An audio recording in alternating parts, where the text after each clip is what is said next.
solidarობის სტუდია და გადაცემას გაუძღვები მე დავით ახვლედიანი. ჩვენი სტუმარი გახლავთ პარტია სოლიდარობა მშვიდობისთვის თავმჯდომარე მიხეილ ჟღენტი. მოგესალმებით ბატონ მიხეილ, მადლობა რომ გვეწვით სტუდიაში. მივესალმებით პატუსემ მაყურებელს, მადლობა მოწვევისათვის. ბატონ მიხეილ, თბილისში დაიდგა ერეკლე მეორის ძეგლი. კარგი მოვლენაა, მოდით თქვათ პირდაპირ, თუმცა ვფიქრობ ცოტა დაგვიანებული. თქვენ როგორ შეაფასებთ? იყო თუ არა საჭირო ერეკლე მეფის ძეგლის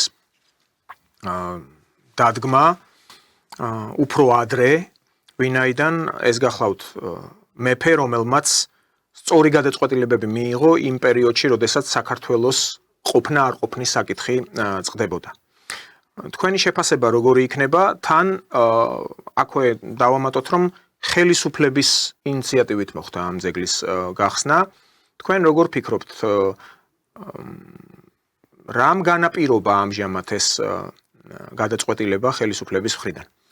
რა თქმა უნდა, უერთდები თქვენ პათოს, მე მინდა მივულოცო საქართველოს, ქართულ ხალხს, თბილისელებს, ჩვენი დიდი მეფის, გმირი მეფის ძეგლის გახსნა. ჩვენ შარშან 4 აგვისტოს რო ვიყავით ჩასულები, გეორგი ექვსის ტრაქტატის დღე აღვნიშნეთ, იქ აღვნიშნეთ, რომ აუცილებელი იყო და მოუწოდეთ საქართველოს ხელისუფლებას, რომ ერეკლე მეფის ძეგლი ყოფილიყო თბილისში და ძალიან სასიამოვნოა, სხვაშორის პრემიერმა ბატონმა ირაკლი გობახიძემ რამდენიმე დღის მერე თქვა, რომ ჩვენ ამ ძეგლს აღვმართავთ თბილისში და ეს მისალოცი და სასიხარულო ფაქტია.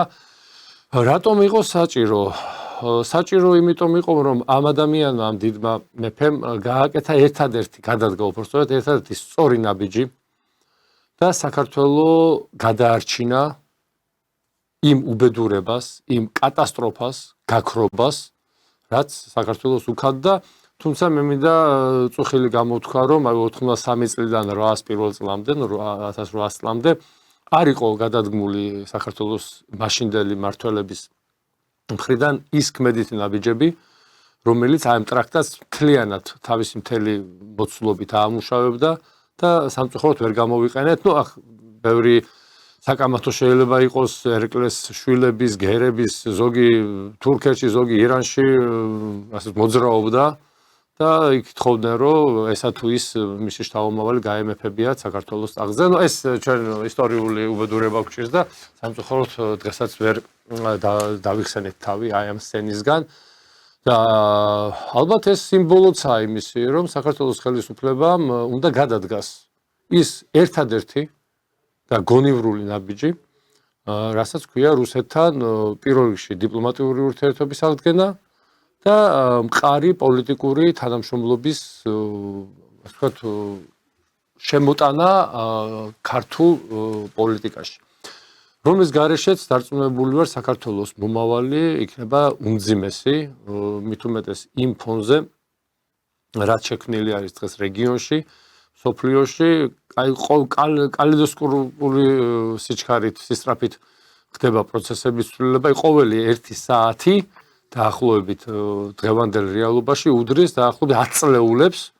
ეს იქნება მე-20 საუკუნის დასაწყისი და შეიძლება 100 წლეულებს მე-19, მე-18 და მე-19 საუკუნეში. ანუ დრო აჩქარებულია და ჩვენ არ გვაქვს უფლება უკვე 1 წუთის დაგვიანების და კიდევ ერთხელ მივესალმები ხელისუფლების ამ გადაწყვეტილებას და იმედი მაქვს, რომ ეს მარტო ძეგლად არ დარჩება და ეს იქნება რაღაც პოლიტიკური მინიშნება, სიმბოლო იმისი, რომ საქართველოს ხელისუფლება დაიწყებს პირდაპირ მოლაპარაკებებს, პირდაპირ დიალოგს რუსეთთან. კიდევ ერთხელ ვიმეორებ, წინააღმდეგ შემთხვევაში ჩვენ ძალიან სავალალო მდგომარეობაში აღმოჩნდებით. აი ეს არის ჩემი კომენტარი ბატონ დავით.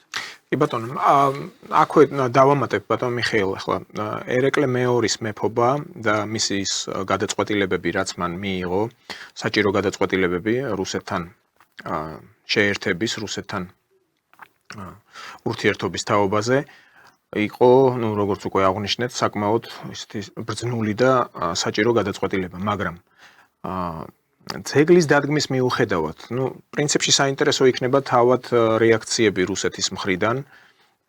თქვენს ბრძანეთ, რომ ეს ისეთი მნიშვნელოვანი ფაქტია. თუმცა ხელისუფლებას არჩეული აქვს უფრო ესეთი კომპლემენტარისტული პოლიტიკა. მთავარია ხას უსვამენ, რომ იყოს ქვეყანაში მშვიდობა, მაგრამ რუსეთთან ნაბიჯების გადადგმის შესახებ ჯერჯერობით არანაირი ასე ვთქვათ გზავნილი არ არის, არ ჩანს.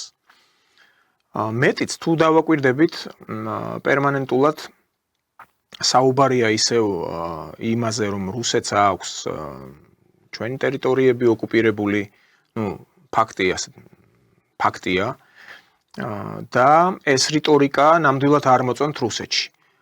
აი როგორ წარმოგიდგენიათ თქვენ, თუნდაც კიდევ ერთი მაგალითი რომ მოვიყვანოთ. აი უახლოესი დღეების წინ, რამდენიმე დღის წინ ბაქოში ჩატარდა მსოფლიო დაზვერვის ხელმძღვანელთა სამიტი.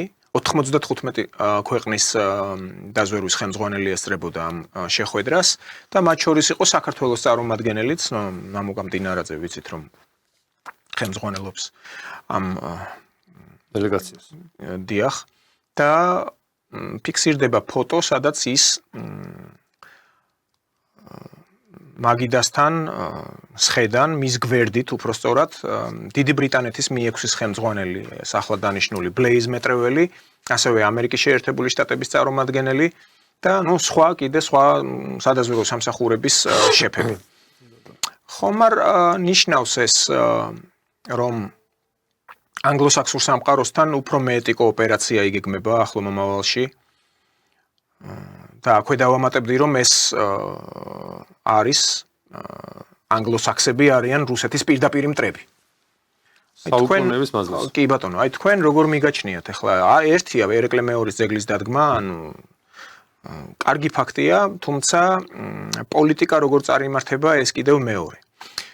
აქვე უბრალოდ მახსენდება ჯერ კიდე საბჭოთა დროს არის გადაღებული ესეთი ფილმი წიგნი ფიცისა, ქართველი მსახიობები თამაშობენ, საკმაოდ ესეთი მაღალბიუჯეტიანი, კარგი ხარისხის დადგმული ფილმია, სადაც იქ რუსი ოფიცერი ბოლოსკენ ერეკლე მეორეზე ტოტლებენიც კარგად ყავთ გამოყვანილი, ესეთ გერმანული აქცენტით რომ საუბრობს, მაგრამ იქ რუსი ოფიცერი ამბობს ასეთ რამეს, რომ თქვენ არიცითო ერეკლე მეფე ეს ისეთი გმირიაო, ესე პირდაპირ ციტირებას არ ვახდენ, მაგრამ ის მართალია დადის სპარსული თავსაბურავითო,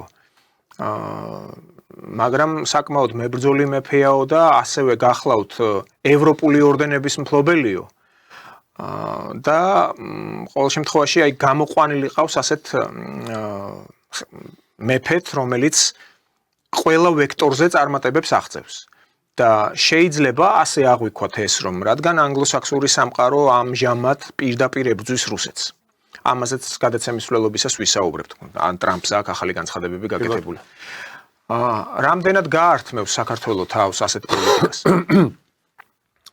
რაც შეეხება, მოდი დავიწყოთ იმით, რომ საქართველოს ტერიტორიაზე დღეს არის განლაგებული 2 სამხედრო ბაზა და ამას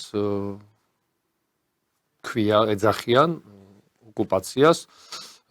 სულ 2 უდესეთქვით შევეცდები ახსნა, რა მიგვიყვანა ამ უბედურებამდე. ეს იყო საქართველოს ხელისუფლებების 90-იანი წლების დასაწყისის და მერე ბედნიერი სააკაშვილის ხელისუფლების პირდაპირი დანაშაული ავანტურა, პროვოკაციები, რომელიც მოეწყო აფხაზეთში.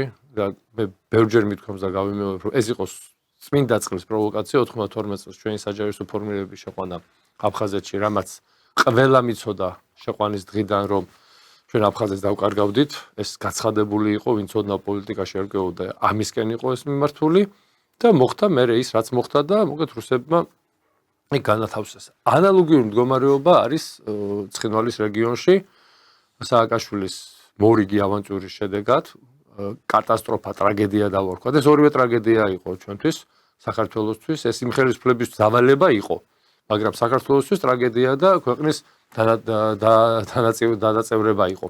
ეს ორივე შემთხვევა იყო გამოწვეული საქართველოს ხელისუფლებისგან და ამიტომ საქართველოს ხელისუფლებამ აიძულა მის ტერიტორიაზე განთავსებულიყო უცხო ქვეყნის ჯარები. ეხლა გინდა ოკუპანტი ეძახე, გინდა დროებით ოკუპირებული, გინდა ეგრეთ წოდებული ეძახე, გინდა ასე წოდებული, ფაქტი გვაქვს.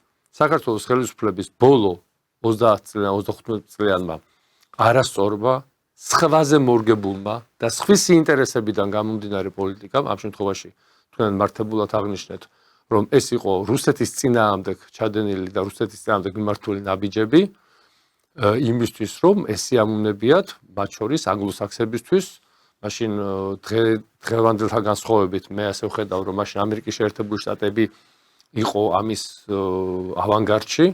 დღეს შეიცვალა უკვე ბრიტანეთმა გადაიბარა ეს დროშა და ჩანს იგივე თურქეთთან მიმართებაში, იგივე ზანგეზურის დერეფანთან მიმართებაში, აი ამ რეგიონში გაძლიერდა ბრიტანეთის გავლენა და კიდევ ერთხელ შევახსენებ ჩვენ მაყურებლებს, მინისტრი იყო ჩამობრძანებული ბრიტანეთის მინისტრთა კაბინეტის წევრი, რომელიც კურირებს აღმოსავლეთს და კავკასიის რეგიონს მათ შორის და იგი არ შეხვდა არავის გარდა ოპოზიციისა. მოდით ახლა თქვენ მეორე კითხვას შევეხები, რატომ აღმოჩნდა ჩვენი სპეცსამსახურის ხელმძღვანელი აი ამ ორ გავლენიანი ალბათ სოფლიოში. სულ რამდენიმე სპეცსამსახურია ესა რუსეთის, ისრაელის, ამერიკის შეერთებული შტატების, ბრიტანეთის და კიდე ერთი-ორი შეიძლება, რომელიც მათთან ახლოს იყოს, ასე ვთქვათ, რეიტინგში. შემთხვევით მსგავსი, ასე ვთქვათ, პროტოკოლური განთავსება მაღალი ჩინების არ ხდება და მე ვფიქრობ ასე, რომ ხომ არ ხდება დღევანდელი ხელისუფლების დაყოლიება და მათთვის იმ ნაბიჯის გადადგმა, რასაც ქვია ვადამდელი არჩევნები. დასავლეთი ამ შემთხვევაში დიდი ბრიტანეთი და მისი ქვეყნის ქვეყნები, რომლებიც მასთან ერთად ცდილობენ საქართველოს დააბრუნონ, როგორც თვითონ ამბობენ, თუმცა მე ღრმად ვარ დაწმენებული, საქართველოს არ გადაუხვევია ევროპული კურსისკენ, არც რიტორიკით და არც საქმით, უბრალოდ ჩვენ ვთქვით, რომ ჩვენ არ გვინდა რუსეთის წინააღმდეგ ბრძოლა და არ გვინდა ჩავერთოთ იმ უბედურებას, რაც ხდება უკრაინაში და ეს იმავდროულად ყისიერად მოინათლა როგორც რუსული და პრორუსული კურსის გატარება და საქართველოს ხელისუფლებას რუსულ ოცნებას ეძახიან და მე მოლდავეთში ვთქვი გამოსვლისას, რომ საქართველოს ხელისუფლება არანაირი არც ერთი მონაცემით არ არის პრორუსული, ახლოს არ არის გაკარებული ამ პრორუსულ მთავრობასთან რო იყოს ასოცირებული. ამიტომ არ არის გამორიცხული აი ეს ზეწოლა, რომელიც იქნება 4 ოქტომბრის შემდეგ 4 ოქტომბერს დაიწყება, დარწმუნებული ვარ და ეს იქნება განგზობითი პერიოდი, ამას მოყვეს ამავდროულად ჩვენი სპეცსამსახურის ხელმძღვანელის, სახელმწიფო სამსახურის ხელმძღვანელზე შეთავაზება იმისი, რომ საჭიროა ახალი არჩევნები და ეს არჩევნები უნდა ჩაინიშნოს, ახლა ამ შემოდგომაზე რა თქმა უნდა არ მოესწრება, ადრე გაზაფხულზე შეიძლება შემოდგომაზე ეჭვმებარება. აი, ყველაფერი ეს არჩევნები, მთელი ეს საპროტესტო აქციები რისთვის არის მიმართული, რომ იყოს ახალი ვადამდელი საპარლამენტო არჩევნები. კი ბატონო, დღეს გამოდიან ეს ოპოზიციის ლიდერები, მათ შორის ბურჭულაძე, ამბობს, რომ ჩვენ დავიწყებთ 4-ში და ამთავრებთ 4-ში და არავითარ არჩევნებს ჩვენ არ ველოდებით, ამ მთავრობას ჩვენ გავყრით. არა, ბატონო, ვერ ბოდიში დავასრულებ, ამ მთავრობას ვერავინ ვერ გაყრის. თუ ხელისუფლებამ გადაწყვიტა, რომ ვადამდელი არჩევნები ჩაინიშნოს და ავტომატურად აი ეს სიტუაცია განიმუხტება ისევე როგორც განიმუხტებოდა, როდესაც შევარდნაძე დაენიშნა 2003 წელს არჩევნები გაზაფხულზე და მერე მოდი ხელისუფლებაში მოდიოდა ჟვანია და მისი გუნდი და არა სააკაშვილი. ანალოგიურ ჩვენ ხო ვთქვით, რომ ანგლოსაქსები არ ცვლიან თავის მეთოდიჩკებს რო ეძახიან. არცვლან იგივე სქემა იყო 2003-ში, უბრალოდ შევარდნაძემ კარტები აურია ამერიკის შეერთებულ შტატებზე გადადგა, რაც არ იყო იმ სცენარში. მათ შორის ივანოვიც საქმის კურსში იყო, რომ შევარდნაძე არ გადადგებოდა და როგორც კი ზონაში შეფრინდა ბათუმის და მობილური თაცნობის რომ შევარდნაძე გადადგაო, თვითმფრინავში ისმოდა, ასე ვთქვათ, არა ესეთი სიტყვები, არასასიამოვნო სიტყვები შევარდნაძის მიმართ, ხო? იგივე მდგომარეობას ვგზნობ, ახლა მე დავხედავ, რომ ანალოგიური მზადდება, რომ ხელისუფლება ყველა ვარიანტში, აი გამსახურდია დატოვა საქართველოს, მე შეიქმნა სახელმწიფო საბჭო, რომელსაც რა თქმა უნდა არ ჰქონდა ლეგიტიმაცია, ერთვის შემდეგ უკვე აპრილის თვეში შეიქმნა სამხედრო საბჭო ბოდიში, მე შეიქმნა სახელმწიფო საბჭო და დღის წესრიგში დადგა უკვე ნოემბრის თვეში საპარლამენტო არჩევნები, რომ ხელისუფლებას ჰქონდა ლეგიტიმაცია და მოხდარიყო საქართველოს აღიარება. თუმცა იმასაც გავიხსენებ, რომ საქართველოს ხელისუფლების აღიარება დაიწყო უკვე სახელმწიფო საბჭოს პერიოდში და უკვე ამერიკის შეერთებული შტატების საგარეო საქმეთა მინისტრი, ანუ სახელმწიფო მდივანი იყო ჩამოსული მაისში 26 მაისს და მანამდე იყო განხილული გაშერი. რის თქმა მინდა, მიდის გამალებული მუშაობა იმასთან დაკავშირებით, რომ დასავლეთმა მოასწროს აქ იმ ძალების დაბრუნება და რატო ეჩქარებათ? ეჩქარებათ იმიტომ, რომ ეს ოპოზიციური ლიბერალური ძალები ყოველ დღე იქსახსება, ყოველ დღე ისინი კარგავენ მოსახლეობაში ასეთ აქტიურ მხარდაჭერას, რა თქმა უნდა, ვერ შევადარებ დღევანდელ ნაციონალურ მოძრაობას და თუნდაც ხუთწლის ნაციონალურ მოძრაობას. ვერც მათი ლიდერებით, ვერც მათი პირადი შემადგენლობით, ვერც იმითი რა შესთავაზონ ხალხს. დღეს, როდესაც ეკონომიკურ საკითხებზე, იმ სიძვირეზე, იმ მდგომარეობაზე, რაც ქვეყანაში არის და ცეცხლი უკიდია ყველაფერს, ამაზე არ საუბრობენ. და მთავარი არგუმენტი ხელისუფლების წინააღმდეგ აქვს, რომ შენ ხარ პრორუსული და შენ გვაკარგიებ ევროპულ მომავალს, რომელიც არასოდეს საქართველოს არ ქონია და ეს ზღაპრები მოუყვნენ ბებიამის, ვისაც ცოცხალი ყავს და ვისაც არა ღმერთო უცხონოს, ხო? აი ეს არის. დღეს მიდის დაყოლიება საქართველოს ხელისუფლების ვადამდელი არჩევნების ჩასატარებლად. აი სწორედ აქ მინდა რომ გკითხოთ, თუ მოხდა დაყოლიება, აი როგორც თქვენ ბრძანებთ, რომ დაიყოლიეს რიგარეში. ეს ჩემი მოსაზრება. კი ბატონო, ხო და აი პატარა მოდელირებაც მოვახდინოთ. დათანხმდა ამ გარე ძალების მხრიდან შეთავაზებას საქართველოს ხელისუფლება ამ საერთაშორისო ამ კონგლომერატის, რომელიც პრინციპში პრესინგს მიმართავს საქართველოს ხელისუფლების მიმართ. ეს ნიშნავს აპრიორი იმას, რომ უნდა მოვიდეს ნებისმიერი კონფიგურაციით, თუმცა მკვეთრად პროდასავლური ძალა. ვერ გეტყვით, რომ ეს ერთმნიშვნელოვნად ესე იქნება. მათი მიზანი და ამოცანა რატო ეჩქარებათ? რატო ვერ იცდიან ამ 4 წელს? 28 წელი აგერ დრო ისე სწრაფად გარბის, წელი ისე გავიდა, რომ ვერ მიხვდით, ხო და წლები გარბის ერთმანეთზე მიყოლებით. რატო ეჩქარებათ? 28 წლისთვის გამომდინარე გეოპოლიტიკიდან, გამომდინარე იქიდან, რომ ევროკავშირი პრაქტიკულად 28 წლისთვის იქნება იმდენად უუნარო, უსუსური, მე ვამბობ, რომ დაიშლება მეთქი. ახლა შეიძლება იურიდულად არ დაიშალოს, მაგრამ ფუნქცია ევროკავშირის, რაც ჰქონდა 10-15 წლის წინ აღარ ექნება. ამიტომ დრო არ მუშაობს მათ სასარგებლოდ და ამიტომ ვერ იცდიან. ამავდროულად კიდევ ერთხელ გამეორდები, ეს ოპოზიციური ძალები ისეა დაქსაქსული და ეს სასაცილოდ გამოიყურებიან. ახლა უყურებ რაღაც რეკლამებს, ზოგიერთი ოპოზიციური ძალის რაღაცა ბებო მე კარგად ცხოვრება მინდა, იმიტომ უნდა რა კარგად ცხოვრება გინდა ადამიანო, ვინ მოგცემ შენ უახლოეს პერიოდში კარგად ცხოვრებას, ანუ ქვეყანა შესულია სრულ აბსურდში. ერი გუში Facebook-ზე დავწერე, რომ ძალიან მაგონებს, აი 99 წლის აპრილის პერიოდს და 2003 წლის მდგომარეობას. როცა ერი ატყდა და Facebook-ზე ოპონენტებმა, რომ შენ როგორ ადრი 2099 წლის იქ ქართული გენი მესმის ბატონებო, იქ 90% მართლა თვლიდა, რომ საქართველოს შეიძლება და ყოფილიყო დამოუკიდებელი ქვეყანა, რასაც მე მაშინა წინააღმდეგი ვიყავი კი არა, თვლიდო რომ შეუძლებელი იყო. და როცა საბჭოთა კავშირი დაიშალა და საბჭოთა კავშირი დაშალეს, ნებისმიერი დაშლილი ქვეყნის ნარჩენები, ასე ვთქვათ, ღმერთმა პატიოს და ჩვენ მოსახლეობამ ვიღაცის სტრაფეი ხდება და მე ვიღაცის ხელში გადადის. ისევე როგორც გადავიდა აღმოსავლეთ ევროპის დიდი ნაწილი დიდი სამამულო ომის შემდეგ საბჭოთა კავშირის გამგებლობის ქვეშ, ხო? ის ხო არ დარჩა ევროპის დამოუკიდებელ ნაწილად, ის ვარშავის ხელშეკრულებაში გაერთიანდნენ და დომინანტი იყო საბჭოთა კავშირი. ანალოგიური მდგომარეობა იქნებოდა აქ. რატო ქონდა ჩვენ ამის ილუზია 2099 წელს, რომ საქართველოს ისეთი დამოუკიდებელი იქნება, რომ მისი მანდარინი, პორტოხალი, ბორჯომი და საარჩენდა, როგორ გვარჩინა ბორჯომმა და მანდარინმა, კარგად ნახეთ, ხო? ანალოგიური იყო 2003-ში.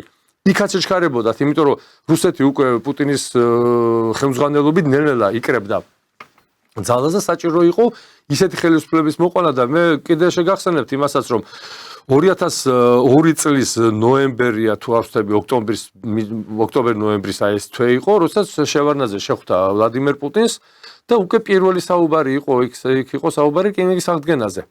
მეორე შეხვედრა იყო თებერვლის თვეში, ეს იყო 2003 წელია, ხას უსვავ და ანალოგიური საუბრები გაგრძელდა. რა თქმა უნდა, ეს არ დარჩენია ყურადღების მიღმა ჩვენ ეგრეთ წოდებულ მეგობრებს და მოახდინეს ფორსირება იმისი, რომ სააკაშვილი მოიყვანეს ხელისუფლებაში.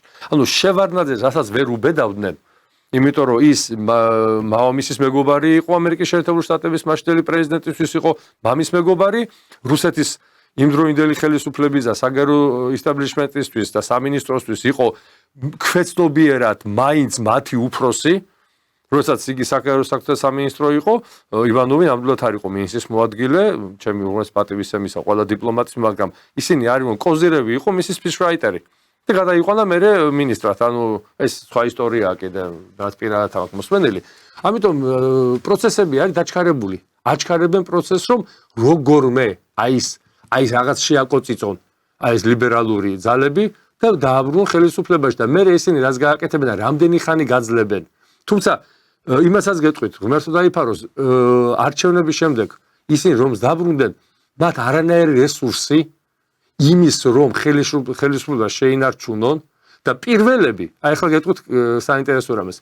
პირველები, ვინც გაიქცევიან და ოცნებაზე უფრო დიდი ტემპით გაიქცევიან მოსკოვში, იქნებიან ისინი. ეჭვი არ შეგეპაროთ მაგაში. ყველა მათგანი პირველ რეისს დანიშნავს მოსკოვში და ამაზე დასავლეთი იქნება ყაბულს რო იტყვიან რა. ამიტომ არის ეს პროცესი რომ როგორმე უნდა მოიყვანონ თავის ხალხი და რაც შეეხება იქ მე არჩევნებში რა ძალები იქნება, კონფიგურაცია როგორი იქნება, ვინ როგორ დადგება, მე დარწმუნებული ვარ თუ ეს მოხდა არჩევნები დაანიშნეს, მაშინ საქართველოში არის მოსახლეობის დიდი ნაწილი უკვე თუ დაუშვათ 3, 4, 5 წლის წინ ის ხალხი ვინც რუსეთთან ჯანსაღი საქართველოს ინტერესებიდან გამომდინარე ურთიერთობისთვის იყო მომხრე, ის ხალხი გაერთიანდება. ეს პარტია იქნება, ერთი პარტია იქნება, ორი პარტია იქნება, ვიღაცა შეერთება, ვიღაცა გაერთიანდება.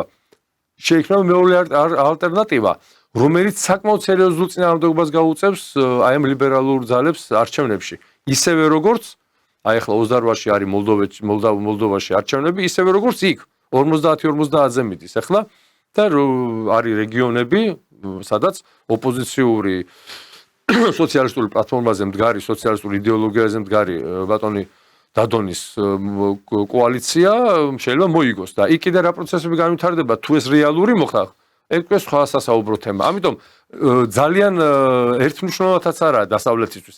ამიტომ ხდება ამის ფორსირება. კი ბატონო. და თქვენ ახლა მოლდოვა ახსენეთ და საინტერესო ის გახლავთ, რომ სწორედ მოლდოვასთან მიმართებით, მოლდოვასთან დაკავშირებით რუსეთის საგარეო დაზვერვის შეფმა სერგეი ნარიშკინმა გააკეთა განცხადება, უბრალოდ უწყებამ გამოა ქვეყნა ეს განცხადება, რომ დასავლეთი პირდაპირ უტიფრად ცდილობს მოახდინოს ანექსირება მოლდოვის. კი ბატონო. და ეს სიტყვებია წარმოდგენილი, აქ მიაჩნიათ, რომ იქ შესაძლოა შევიდეს კონტინგენტი, ეს შერეული კონტინგენტი დასავლური ძალების, რაც თავის მხრივ გამოახდენს პროვოცირებას ნესტრისპირეთის მიმართებით აი ამ კონფლიქტურ რეგიონში და რუსეთი არ დარჩება, ასე ვთქვათ, რუსეთი აუცილებლად უპასუხებს, პათოსია ყოველ შემთხვევაში ამ განცხადებაში ასეთი. აი თქვენ როგორ შეაფასებთ, თქვენ ახლა იყავით მოლდოვაში, თან შეხვდით დოდონს, რომელიც ვთქვათ პირდაპირ მიიჩნევა პრორუს პოლიტიკოსად, ყოველ შემთხვევაში დასავლური მედია ასე მოიხსენიებს მას.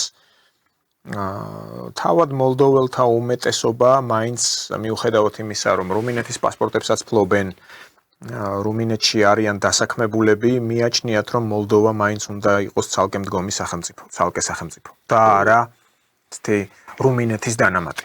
ბატონმა იგორ დადონმა ჩვენთან შეხვედრისას პირდაპირ განაცხადა იმ საფრთხის შესახებ, რაც თქვენ ახლა ბრძანებთ, რომ იმ შემთხვევაში თუ დაინახა დასავლეთმა ის რომ მისი კოალიცია იმარჯვებს, ან მეორე მომენტია თუ დაინახეს ის რომ სანდუს კოალიციამ გაიმარჯვა, მაგრამ არ იყო საკმარისი ხმები და დეპუტატთა რაოდენობა რომ დაკომპლექტეს თავრობა, მაშინ იქნება პოლიტიკური კრიზისი. ნუ ეს ანიბანია, ხო? და საჭირო იქნება ვადამდელი არჩევნები. აი აქ უკვე განსხვავებით საქართველოსი იქ სხვა პროცესები დაიწყება. ანუ ვადამდელი არჩევნების, ახალი არჩევნები დავარქვათ ვადამდელი, განმეორებითი სულ ერთია.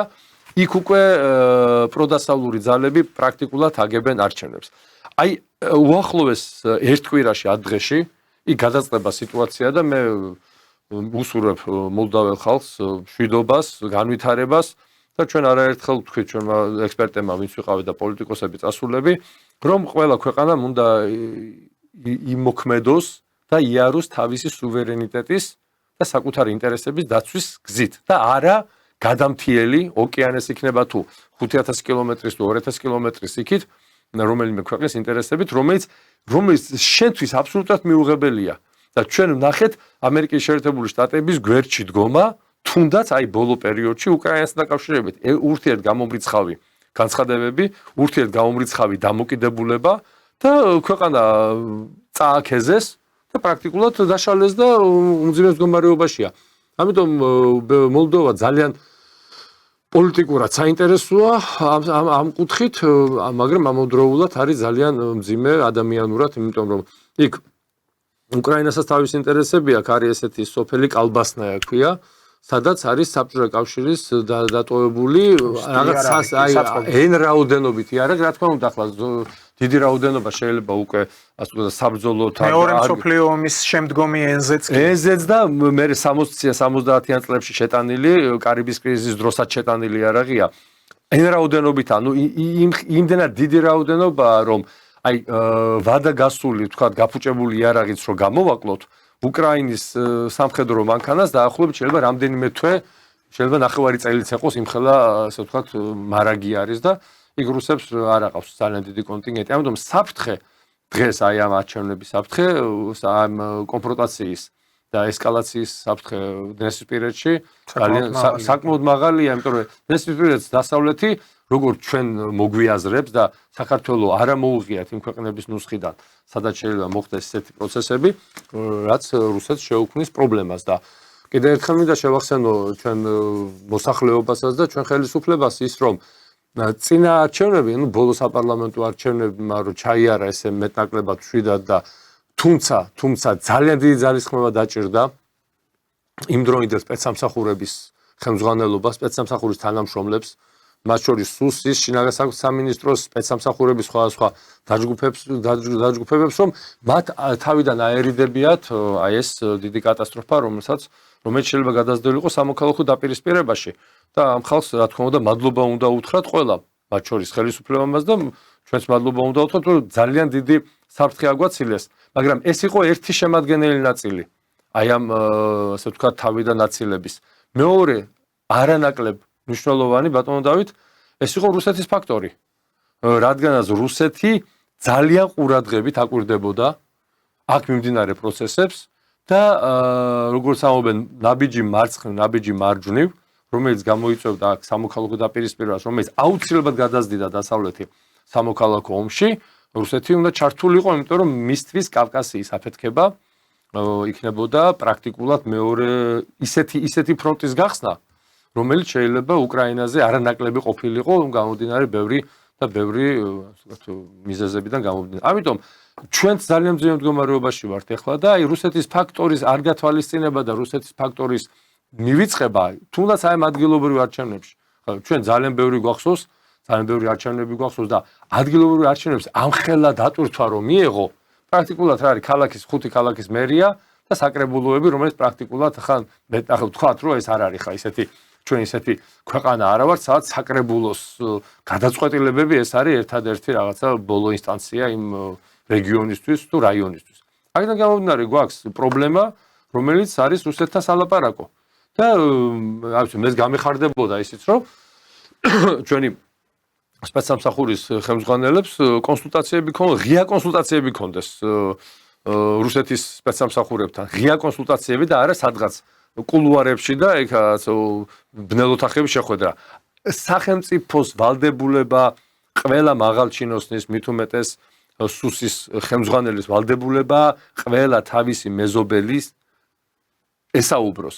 თუ არ ვწდები მინსკში იყო არა სად იყო ჩვენი შინაგან საქმეთა მინისტრი ვეღარ ვიხსენებ, მაგას მნიშვნელობა არ აქვს, რომ რაღაც ქვეყანაში იყო შეკრება და მოგეთ შეხვდა ბელორუსიის შინაგან საქმეთა მინისტრი. ну ისეთი ამბავი ატყდა. ხო, რომ ის სანქცირებულია ის კაცმა. ისეთი ამბავი ატყდა, რომ აი მოღალატე მინისტრი, მოღალატეს, მოღალატე რატოა შეხვდა თავის კოლეგას, რომელთანაც ურთიერთობაც საქართველოს არის მნიშვნელოვანი.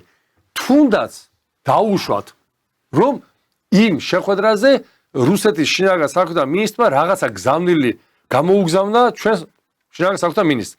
მერე რა? აი ამიხსენით მერე რა არა ოღონდ რუსეთთან ოღონდ რუსეთი არ აქცანო ოღონდ რუსეთთან არ დაიწყო დიალოგი აი ამ ძეგლის გახსნას დაკავშირებით თქვენ ბრძანეთ რომ ვერა იმიტომ რომ ეს იმდენად დაგვაქვს კომპლექსეს ახლა ჩვენ არ დაგვაქვს კომპლექსეს 32 წელია მაგას ვამბობ და უფრო მეტი მაგრამ მაინც ხელისუფლებაში მყოფი ადამიანისთვის ახლა ჩვენ სხვა განცხადებების გაკეთების უფლება გვაქვს პოლიტიკოსებს ჟურნალისტებს ექსპერტებს და ხელისუფლებას შემოჭილია მაინც თავის განაცხადებებში იმ ფონზე როდესაც ხდება ესეთი ზეწოლა და ჩვენ არ ვიცით ქალბატონმა მეტრეველმა და ამერიკის შეერთებული შტატების მაღალჩინოსანმა რა უთხრეს ბატონ დინარაძეს აი რა უთხრეს იქნებ შეაშინეს იქნებ რაღაცა დაემუქრნენ არ ვიცით ხო ფაქტია რომ როდესაც ადამიანთან ზიხარ რამდენიმე საათი ან 1 საათი ან 2 საათი სულ რამდენიმე წუთია საჭირო მოგეხსენება თქვენ გადაულაპარაკონ ერთმანეთს ესეთი სიტყვები რომელსაც არც თარჯიმანი ჭირდება ვერც ვერავინ ვერ მოისმენს ვერც ვერავინ ჩაიწერს მაგრამ ეს იქნება ძალიან სერიოზული მაგრამ უმალ აზრის გამოტანა შეიძლება აი ნახევარი საათი საკმარისია ორ ადამიანთან იჯდე ნებისმიერ კონფერენციაზე და შეგიძლია იქ უთხრა ის რასაც 5-6 დელეგაცია ვერ მოისმენს და ვერ მოილაპარაკებს ამიტომ ჩვენ ვართ საკმაოდ მძიმე მაგრამ საინტერესო მდგომარეობაში გამომდინარე იქიდან რომ აი ზანგეზურის დერეფანის უკვე არ არის ერთმნიშვნელოვნად არა იყო საუბარი რომ აი რუსეთი გაძებდა რეგიონს არა ბატონო ახლა სომხეთის პრეზიდენტი შეხვდა პრემიერ-მინისტრი შეხვდა ვლადიმერ პუტინს უკვე სხვა საუბარი მიდის შეცვლილია ბატონი თურქეთის პრეზიდენტის რიტორიკა ამ საკითხთან დაკავშირებით თუ დაუშვათ 2-3 თვის წინ ძალიან ასე ვთქვათ ხმამაღლა და ვაშკაცურად უჭერდა მხარს ბატონ ალიევს და აი ამ გადაწყვეტილებას დღეს რაღაცა უფრო სიფრთხილეს იჩენენ აგერ აზერბაიჯანს თავისი პრობლემები დაუდგა უკვე ეკონომიკური პრობლემები დაუდგა მე იმ დაჭერებს და მას არ ვამბობ რაც რუსეთში ხდება და რა მდგომარეობაში აღმოჩნდა აქვე ბარემ ვთქვათ ისიც რომ გააგრძელეს საქართველოსთან საზღვრის ჩაკეტვის თემა ჩაკეტილია კი ბატონო ისევ აი ბანალური მიზეზით რომ COVID-19 არ შევიდეს აზერბაიჯანის ტერიტორიაზე თქვენ იცით რამდენი ჩვენ ადრე ვთქვით ერთ-ერთ გადაცემაში მთავარი მიზეზი ამის ახლა ესეთი კულუარული ინფორმაცია რა თქმა უნდა უფრო დაბეჭდებით იმტკიცებით ახლა ამას არ ვიძახი მაგრამ აზერბაიჯანს აქვს რა ინფორმაცია იმის შესახებ და ნუ ვიცით რომ საკმაოდ განვითარებული და ძლიერი სპეცსამსახურები ყავს ეშინიათ რომ ამ სარკინიგზო გზით მოხდეს დასავლური NGO-თა წარმომადგენლების მხრიდან პირდაპირ ჩემოდნებით ფულის შეტანა აზერბაიჯანში იქ ვითარების ასარევად. არა, მაგი აზერბაიჯანის პრეზიდენტს არ დაუმალავს და მათ სპეცსამსახურები არაერთხელ შეახსენებდნენ ჩვენ ასე ვთქვათ თავიანთ კოლეგებს საქართველოში რომ იყო საფრთხე იმისი რომ აი კარგად კაი გამახსენეთ ბატონ დავით აი ეს კანონი აგენტების შესახებ კანონის ასეთი გამწარებული გამოსვლები იმითაც იყო განპირობებული რომ საქართველოს შემოსული თანხის ნაწილი სხვადასხვა გზით ხდებოდა მათ შორის აზერბაიჯანში მას შორის შეიძლება რუსეთშიც შეიძლება სხვა იმ ქვეყნებში სადაც დასავლეთის თავის ინტერესები აქვს დესტაბილიზაციის გამოსაწვევად. ნუ პროცესი არის ყოველ წუთს ეხლა სამ ჩვენ საუბრობთ შეიძლება ისეთი განცხადება გაკეთდეს რომელიც შეცვლის ვითარებას და აზერბაიჯანმა აი მარტო ამ სეზონზე დაკარგა 500 მილიონი ტონა 500,000 ტონა ბოდიში. 9 მილიონი ტონა პროდუსები ბოსტნეულის და ხილის შეტანა, რომელიც არის დაახლოებით 330 ეშელონი და რომელიც დაახლოებით $1 მილიარდზე ეს ძალიან ესეთი დათვლით $1 მილიარდზე მეტი ზარალი მიიღო აზერბაიჯანის სოფლის მეურნეობამ და მათმა ბიზნესმენებმა. ნუ ერთმნიშვნელოვნად ისე რომ აი აზერბაიჯანი, სომხეთი და თურქეთი გარიგდნენ და აი ზანგეზური უკვე აი დამთავრებულია, არა ბატონო, ესე არ არის. რუსეთს თავის ინტერესები აქვს, აი ხო ხედავთ რა ბერკეტები ჩართო. ეკონომიკური ბერკეტები, დიასპორის სიტუაცია, სომხეთს მიაქციეთ ყურადღება სომხეთის დამოუკიდებლობის დღე რომ იყო ბატონმა პუტინმა პირადად მიულოცა პაშინიანს ეს დღე საკმაოდ ვრცელი წერილით, საკმაოდ დიდი წერილით, რომელშიც იყო საუბარი სომხეთის და რუსეთის კეთილმეზობლობის გაძლიერებაზე იქ აღნიშნა რომ რაღაცა იყო დაშვებული შესწომები და ეს უნდა გამოსწორდეს. მასთან ერთად ნახევარსაათში მიულოცა რუსეთის პრემიერ-მინისტრმა ბატონ პაშინიანს. ეს რისი მანიშნებელია, რომ ის რაც მოხდა, ის უნდა შეიცვალოს და ამაზე მუშაობას იწყებს. ჩვენ პეტრე პირველს ქონდა ერთ-ერთ თავის გუჯარში აღნიშნული, რომ არ მინინ ბრილასკать. და ხო, ეს. და ჩვენ ამ დროს, როცა იყო 26 მაისი, ჩვენ ვლადიმერ პუტინმა მიულოცა ქართველ ხალხს. 9 მაისი მიულოცა ქართველ ხალხს და ქართულ ვეტერანებს. ნუ ჩვენთვის, ჩვენ სახელმწიფოს არ ულოცავს ეს ადამიანი, ამ დროს სომხეთს, რომელიც წავიდა რუსეთის ღია კონფრონტაციისკენ, რეგიონალური თუ გეოპოლიტიკურად თუ ლოჯისტიკურად, ხდება სერიოზული, ის რომ კავკასიაში მე ერთი რამ მინდა ბატონებო განვაცხადო. ვერც ერთი ქვეყანა კავკასიაში ვერ შემოვა, აი რამდენადაც დიდი ქვეყანა არ უნდა იყოს და რა ზემძლავრი ქვეყანა იყოს, თუ რუსეთის თანხმობა და ხელშეწყობა, და მარტო თანხმობა არა, ხელშეწყობა არ იქნება. აი ეს ზანგეზურის დღევანდელი მდგომარეობა კიდევ ერთხელ გვაჩვენებს იმას, რომ რუსეთთან ესე კატატაგობანას თამაში არ გამოვა და საჭირო არის მწყობრი ნაბიჯების გადადგმა და იმის თქმა, რომ ახლა რაზე ჩვენ ვსაუბრობთ, რა თქმა უნდა, რუსეთის სპეცსამსახურები მაქსურასაც ნახავდა და იქ ჩვენზე კარგი ანალიტიკოსები და ინტელექტუალები არიან. გინდათ სამხედრო კუთხით გნებავთ დიპლომატიაში და გნებავთ დაზვერვაში იქნება თუ კონდაზვერვაში თუ უშიშროების სტრუქტურებში. ყველაფერს ხედავს, დღეს არ არის, დღეს ვერაფერს ვეღარ დამალავ. ყველაფერი ჩანს და ჯობია რაც უფრო ხმამაღლა, რაც უფრო ღიად დააფიქსირებ შენ ინტერესებს და მეც ისაუბრებ შენი ინტერესებიდან გამომდინარე, ვიდრე ვიღაც გადამთიელისა, შენ უფრო მეტი პატივისცემა გექნება ყველასგან. იმიტომ რომ გასაცოდაებული, ასე თათებ აყრილი არც ადამიანი მოსწონს ოპონენტს. და რა თქმა უნდა, არც ქვეყანა არ მოწონს მის ვიზავის. ასე რომ ნახოთ როგორ გავითარდება სიტუაცია და ჩვენ გვაქვს ახლა შანსი, ავიცილოთ თავიდან. აი ეს დიდი უბედურება, რასაც თვითონ ფიქრობენ რომ უპირებენ ქვეყანას, მაგრამ საფრთხე იმისი რომ აი ეს ბავშვები რომლებიც დარბიან აკაცუკებიო თუ რაღაც უბედურება რო ქვიათ, ხო? ესენი არ გავიდნენ ასე ვთქვათ ყურადღების ველიდან.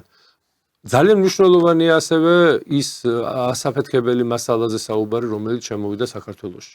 ჩვენ არ ვიცით კიდე რა არის შემოსული, სად რა პროვოკაცია შეიძლება მოაწყონ, როგორ მოახდინონ სამხედრო და პოლიციური ძალების დაგსაქსვა საქართველოს ქალაქის მასშტაბით თუ ქვეყნის მასშტაბით. ანუ ძალიან დიდი გამოწვევები გვაქვს და აი ამ გამოწვევების ფონზე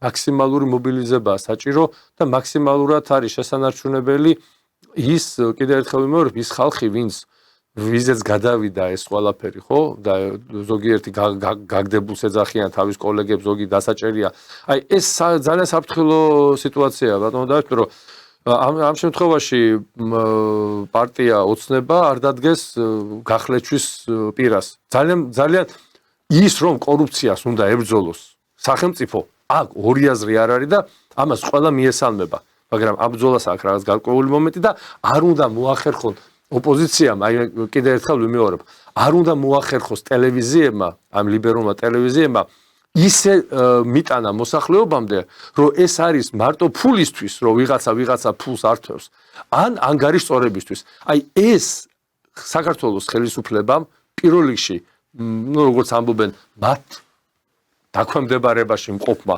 ტელევიზიებმა ძალიან აი თითებზე რო იტყვიან აი თითებზე უნდა აუხსნან მოსახლეობას რასთან გვაქვს საქმე იმიტომ რომ ნებისმიერი დაკავება მიდის აი ესე აკეთებს ლიბერალურ ტელევიზიები რომ აი დაიჭირეს იმის ნათესავი ესე იგი უნდათ გასვლა იმაზე უნდათ გასვლა ამაზე ამის დაჭერა უნდათ ამის დაკავება და ეს მოსახლეობაში თავად პარტიაშიც სამწუხაროდ შეიძლება შექმნას რაღაცა გაურკვევლობა შეიძლება შექმნას სპეცსამსახურებში პირად შემადგენლობებში ჩვენ ვართ ძალიან ძლიერ მდგომარეობაში და ხვალ ღმერთო დაეფაროს რამე ასე ვთქვათ დესტაბილიზაცია მოხდეს არავინ არ შეხედავს შენ ყოფილი ხარ არაყოფილი დღევანდელი ხვალინდელი მთელი ქვეყანა აღმოჩნდება აი ამ უბედურებაში რამდენიმე დღის წინ ერთმა ჩვენმა მეგობარმა ჭკვიანმა კაცმა მითხრა, მოდი ესეთი კითხვა დასვიო რა, ოპოზიციასაც და პოზიციას დაუსვი ესეთი კითხვაო.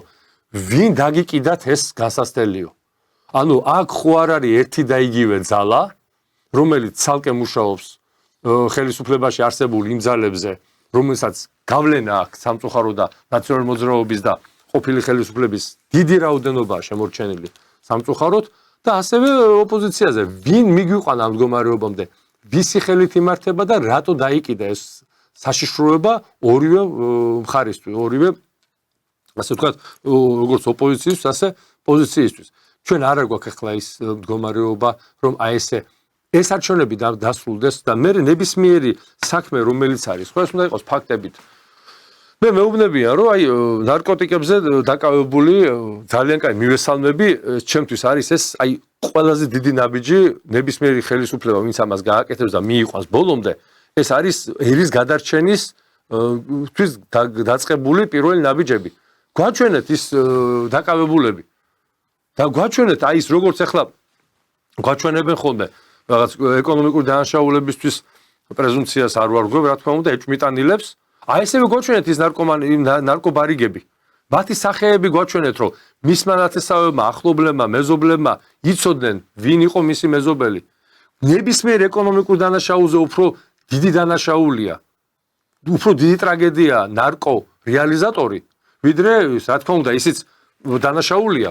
ორი აზრი არის, მაგრამ აქ არის, როცა შენი ბავშვები პანტაპუნტით იხოცებოდნენ ამ რაღაცა გაუგებარი ნარკოტიკებით, კლუბურიდან დაწყებული, ხა მე დაიფორ ძალიან შორსა ვარ, წარმოდგენა არ მაქვს ნარკოტიკების კლასიფიკაციას არ ვიცი, მაგრამ ფაქტი ისაა, რომ გვაჩვენეთ ეს ხალხი, გამოიტანეთ მათი სურათები, გვაჩვენეთ მათი სასამართლოები, როგორ მიესაჯა, ასაუბრეთ მათი ადვოკატები თუ ყავთ. ანუ ამას უნდა გქონდეს კამპანიური ხასიათი. ანუ თქვენ ჟურნალისტები ბრძანდებით და კარგად იცით, მედიას რამხელა ძალა აქვს. NGO-ები იტყვიან, რომ პირადი ინფორმაციის ასე გამოტანა გარეთ არ შეიძლება ამერი. მოიცა ერთ წამით, ეხლა ადამიანი რო დააკავეს რაღაც ეკონომიკურ დანაშაულებზე, მისი გვარი სახელი რო არის, მის დაკავებას და ბორკილ დადებულ ინიციალებს მიუთითებენ.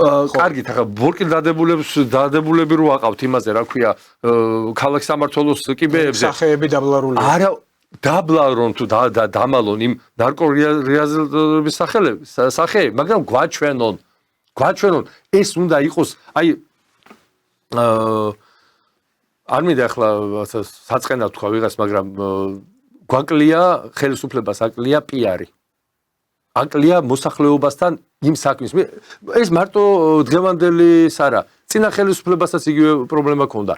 იგივე პრობლემა ჰქონდა 5 წლის წინ, 10 წლის წინ. რაღაცა რო კეთდება, რატო აძლევს საშუალებას შენ ოპონენტს, რომ შენი მარტო ცუდი, კარგი არ გაკეთდა არაფერი? აგერ ბავშვმა მოიგო სოფლიო ჩემპიონატი.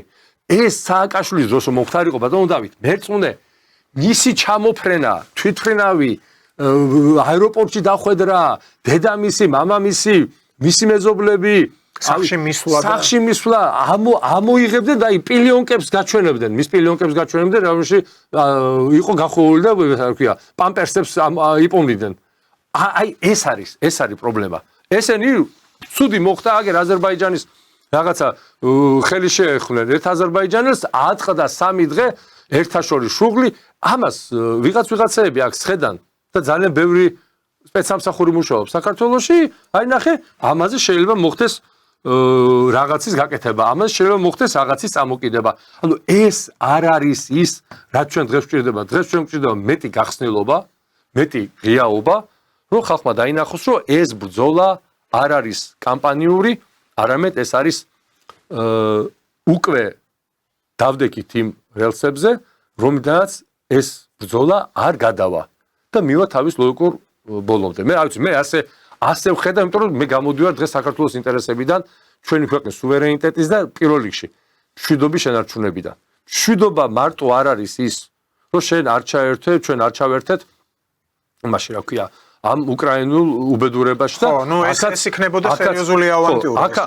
აქაც აი წინა პრემიერის ბატონ ღარიბაშვილის დამსახურება და მისი გულის დამსახურება არავის არაფერი არ უნდა დაეკარგოს, მაგრამ არავის არაფერი არ უნდა ეპატიოს. ყველამ თავისი უნდა ნახოს, ყველას თავის უნდა მიეზღოს. კარგი გავაკეთე, შემაქე, დანაშაული ჩავიდინე, დამსაჯე. ეს რო იქნება გაჟღერებული მე ჩავთვლი რომ ჩვენ უკვე დავიწყეთ სამშვიდობოზე გასვლა. ჩვენ არ ვართ სამშვიდობოზე გასული ბატონო დავით. ჩვენ ძალიან მყიფე მდგომარეობაა და ეს კანკარა არის ძალიან არასტაბილური და საით გადაიხრება არ ვიცით. კი ბატონო მიხეილ ჩვენ 5 წუთი გვაქვს კიდე დარჩენილი გადაცემის დასრულებამდე და მოდით მაინც ამ თემასთან დაკავშირებით ვთქვათ ტრამპმა გააკეთა განცხადება რომ უკრაინას შეუძლია დაიბრუნოს მთელი ყველა თავისი ტერიტორიები გულისხმობს ამ დაკარგულ ტერიტორიებს და ამაზე საპასუხო განცხადება ჰქონდა დიმიტრი მედვედევს რომელიც პრინციპში გამხმოვანებელია პუტინის იმ ხაზის რომელსაც ის ატარებს მედვედევმა თქვა რომ ტრამპმა გადაუხვია რეალობას ანუ აბსოლუტურად სხვა რეალობაშია ამჟამადო და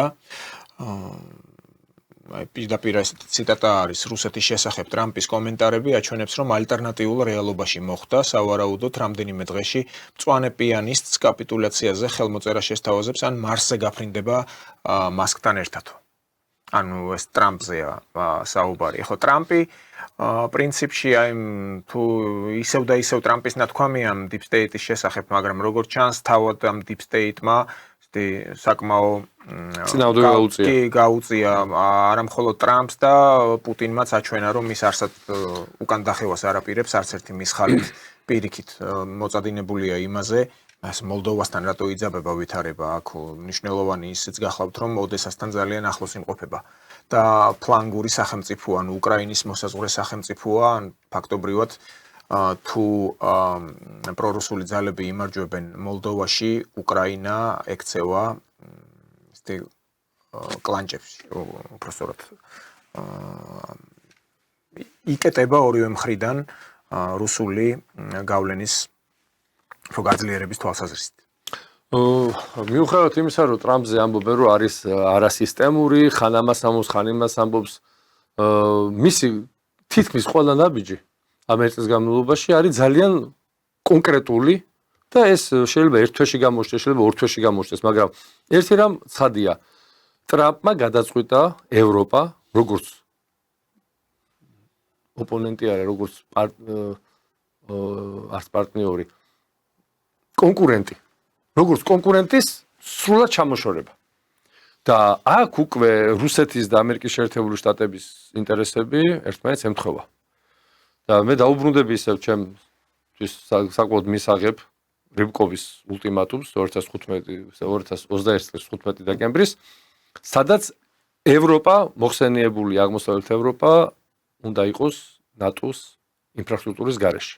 მე სანამ ეს არ მოხდება პირადად და ბევრჯერ მithქვამს, მე ჩავთვლი რომ რუსეთმა ვერ შეასრულა თავისი ამოცანა, მაგრამ ეხლა ისეთი პროცესები მიდის დასავლეთში და ისე არიან აჟიტირებულები დასავლელი ლიდერები, ეს შეუძლებელია მე მეწოდება ევროპა, რომელსაც ყავს ასეთი პროვოკატორები, რომელსაც რეიტინგი ყოველ დღე ეცემა, მათ შორის მაკრონი არის კატასტროფულ მდგომარეობაში, გერმანიაში მოგეხსენებათ არის კატასტროფული მდგომარეობა, არის ურთულესი ეკონომიკური პოლიტიკური ვითარება და აღმოსავლეთის ფენომენი, ახლა რაზეა საუბარი, აღმოსავლეთზეა მთელი აქცენტი. თუ აღმოსავლეთი აუფეთქდათ კიდე და რომელიმე ქვეყანაში მოხდა სერიოზული კატაკლიზმები, უკვე 100,000-ობით, შეიძლება მილიონზე, რამდენიმე მილიონი ახალგაზრდა ჯანღონით სავსე, კარგად მობილიზებული, როგორც შევიდნენ მერკელის დროს გერმანიაში თუ ევროპის სხვა ქვეყნებში, ესე შევიდნენ. ამიტომ პროცესები არ არის დღეს ევროპისთვის და რატო თქვენ ტრამპი თავის გასაკეთებას აკეთებს. გადააქვს თავისი ეკონომიკა, თავის ქვეყანაში ეკონომიკა, აძლიერებს თავის ეკონომიკას, ამავდროულად უგრძალავს ევროპის, მათ შორის უნგრეთს, მოთხოვა რომ არ იყიდოთ რუსული გაზიო. როგორ არ უნდა იყიდოს უნგრეთმა რუსული გაზი? მას რითი უნდა იარსებოს უნგრეთის ეკონომიკა.